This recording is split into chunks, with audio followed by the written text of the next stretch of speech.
Hey, good evening and welcome to this episode number 134 of Tetrakey TV. It's good to see you. I don't know what time it is. Must be about 5:30 in the evening on my Friday. And my Friday started quite early. Emails at 5ish, a bit of reading, a Skype call at 6 a.m.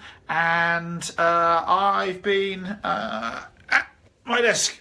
There we are, 2 screens, the rest of the day today.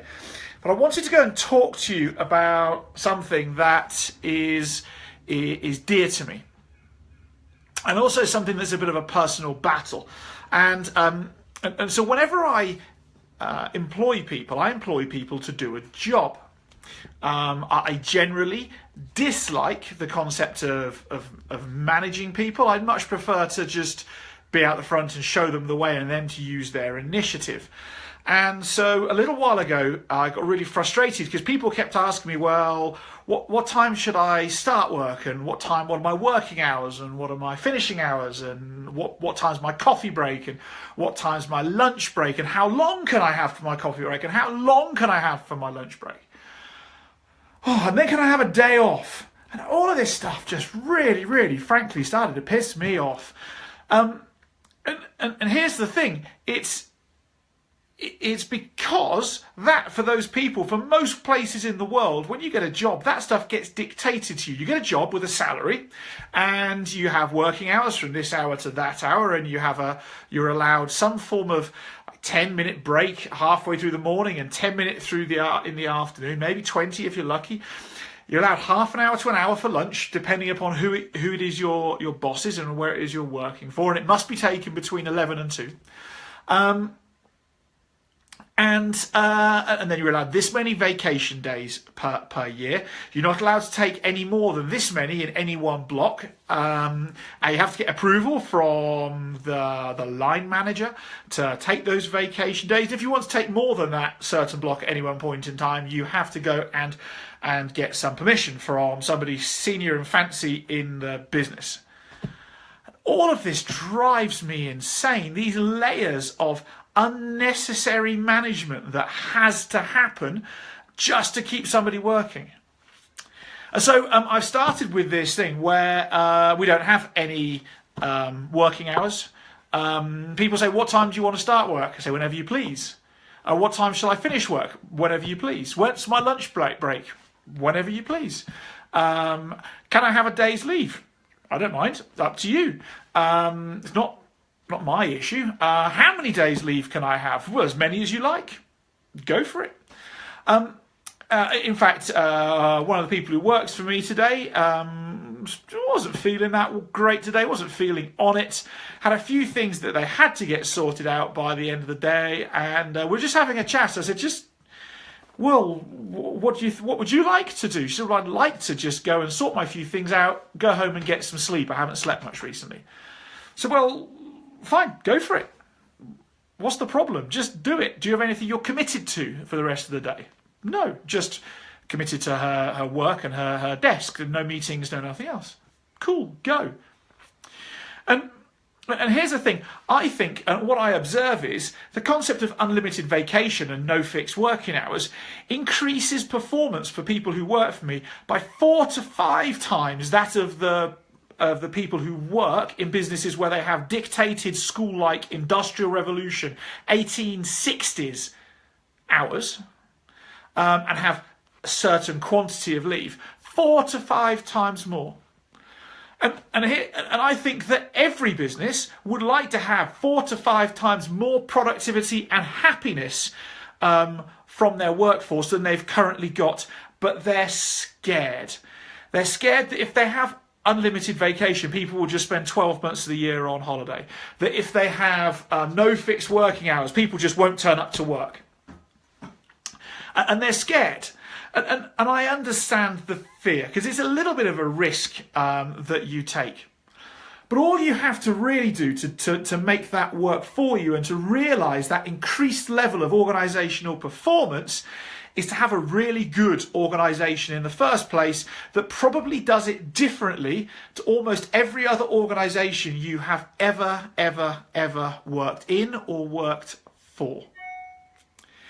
So the first step to achieving this is that the person in the business has to know exactly what their job role is and what their responsibilities are and what they must achieve. Now, by must achieve, I'm not talking some degree of 5% tolerance here or there or anything of that nature. What must they achieve? That's 100% have to achieve. What are their responsibilities? Or are any of those responsibilities time-bound? What are their goals? What are their targets? What are who they collaborate with? So on and so forth. And then after that, what we ask them to do is to manage it themselves. But the person also needs to know that if they're going to get all of this right, in terms of a right to have unlimited vacation, a right to have completely flexible working hours, no fixed working hours. If they have that right, there's a whole series of responsibilities that we've just spoken about that come with it. They have to be very clearly defined. And there's a series of consequences that are at the exact opposite side of the right. Which means that if they do not meet their targets and their goals and fulfill their responsibilities, often they no longer have a job role in that business. So what does that really mean? That really means is that you have to have consequences for actions, and as a business, you must 100% follow through on those consequences. Now, I found it interesting, just by laying out the consequences, I've never ever had to go and hold anybody to them. Number one. Number two is I approach those consequences in a way where the person is in no shadow of a doubt that if a consequence has to be applied, I will apply it without thinking twice. There will be no conversation about it. And so all we really have to have is the rights, the responsibilities, and the consequences for not hitting those responsibilities, measurable responsibilities. Now, in most businesses that I've worked in, the definition of somebody's responsibilities and how they are measured is weak at the best. Most businesses think they've got it nailed, and the truth is they truly do not. And most businesses do not follow through on any consequences for a member of your workforce not hitting those responsibilities. So they don't follow through on the consequences. And therefore, that you're always then going to have underproductive people. If we use a model of transactional analysis, what we're really looking at is where the business acts like a parent. It gives this big structure in place. And if we take transaction analysis as a model, it forces the workforce to work like children. Now, I think back to my childhood years, and Dave Foley, thanks for joining us today. He's a teacher. Kids get used to looking at the clock and knowing when there's 10 minutes left of the lesson and waiting for the bell, which means a 45-minute lesson isn't really 45 minutes. Actually, by the time people have got in and settled down, it's 5 minutes in, and then kids are looking to leave, waiting for the bell to ring, so they're mentally packing down 10 minutes beforehand. So a 45-minute lesson really is 30 minutes in its duration. And that's the same thing we have when we treat our workforce like children at school in the workplace. The workforce starts to behave just like a child in school. So that's it. That's how you can go about having a workforce who's 4 to 5 times more productive with unlimited vacation and no fixed working hours. It's simple to do, but it needs to be done measurably very, very well. If you've got a workforce that you'd like to try and do this with and you want a hand, get in touch. I'll give you a hand on the how to do it.